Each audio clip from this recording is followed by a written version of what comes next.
وما اوتی النبیون من ربہم، اور آخر میں اللہ نے کہا کہ تم یہ کہو کہ تمام نبیوں کو ان کے رب کی طرف سے جو کچھ دیا گیا اس سب پہ ہمارا ایمان ہے۔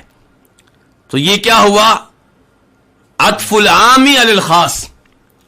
پہلے تذکرہ ہوا خصوصی طور پہ ان چیزوں کا جو ہمارے نبی پہ نازل کی گئیں، جو ابراہیم علیہ السلام پہ نازل کی گئیں، جو اسماعیل علیہ السلام پہ نازل کی گئیں، جو اسحاق علیہ السلام پہ نازل کی گئیں، جو یعقوب علیہ السلام پہ نازل کی گئیں، جو موسیٰ اور عیسیٰ، ان تمام نبیوں پہ اللہ کی طرف سے سلامتی نازل ہو، ان سب کا تذکرہ ہوا، ان تمام چیزوں کا جو ان پہ نازل کی گئیں۔ آخر میں کہا گیا اور ان پہ بھی ایمان لاؤ جو تمام نبیوں کی طرف نازل کی گئیں۔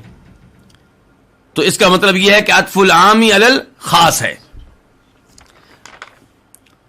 من ربہم، ان کے رب کی طرف سے۔ کن کے رب کی طرف سے؟ ان نبیوں کے رب کی طرف سے۔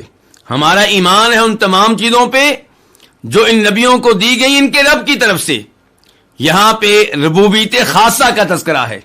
اللہ رب العزت نبیوں کے بھی رب ہیں اور ان کے بھی رب ہیں جو نبی نہیں ہیں، لیکن تذکرہ ہوا ہے اس بات کا کہ ہم ایمان لاتے ہیں ان چیزوں پہ جو نبیوں کو ان کے رب کی طرف سے دی گئیں۔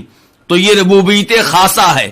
اللہ تعالیٰ سب کا رب ہے، لیکن اللہ کی ربوبیت نبیوں کے لیے خصوصی طور پہ ہے۔ اللہ تعالیٰ ان کا خصوصی اہتمام کرتے ہیں، اللہ تعالیٰ ان کا خصوصی خیال رکھتے ہیں۔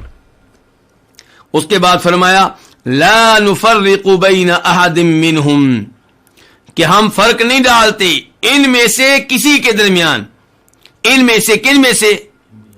انبیاء میں سے۔ تو منہم کی ضمیر نبیوں کی طرف جا رہی ہے کہ ہم ان نبیوں میں سے کسی کے درمیان فرق نہیں ڈالتے۔ فرق کس چیز میں؟ ایمان لانے میں۔ ہم سب پہ ایمان لاتے ہیں۔ تو اس میں رد ہو رہا ہے یہودیوں کے عقیدے کا، اس میں رد ہو رہا ہے عیسائیوں کے عقیدے کا۔ یہودی عیسیٰ علیہ السلام پہ ایمان نہیں لاتے، محمد صلی اللہ علیہ وسلم پہ ایمان نہیں لاتے، اور عیسائی تمام نبیوں پہ ایمان لاتے ہیں، لیکن آخری نبی جناب محمد صلی اللہ علیہ وسلم پہ ایمان نہیں لاتے۔ تو اللہ نے بتایا اصل ایمان کیا ہے۔ اصل ہدایت یہ ہے کہ آپ ہر اس کتاب پہ ایمان لائیں جو آسمانوں سے نازل ہوئی، آپ تمام نبیوں تمام رسولوں پہ ایمان لائیں، یہ ہے اصل ایمان، اور مسلمانوں پہ یہی واجب ہے۔ لیکن گزشتہ نبیوں اور رسولوں پہ، گزشتہ کتابوں پہ ایمان لانا ہوگا اجمالی طور پہ، اور قرآن پہ اور آخری نبی پہ ایمان لانا ہوگا تفصیلی طور پہ۔ قرآن پہ تفصیلی ایمان کہ قرآن کے ایک ایک حکم کو مانیں گے اور قرآن کے ایک ایک حکم پہ عمل کریں گے۔ نبی علیہ الصلوۃ والسلام کا ایک ایک حکم مانیں گے اور آپ کے ایک ایک حکم پہ عمل کریں گے۔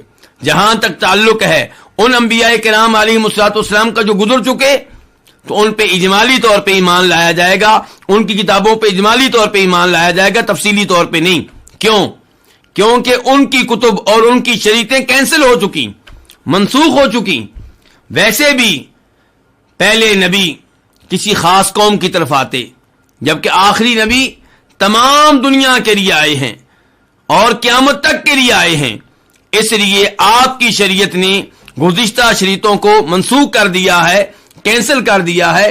اس لیے آپ کی شریعت پہ تفصیلی طور پہ ایمان لایا جائے گا، اور گزشتہ انبیاء کرام علیہم الصلوۃ والسلام پہ اور ان کی شریعتوں پہ اور ان کی کتابوں پہ اجمالی طور پہ ایمان لایا جائے گا۔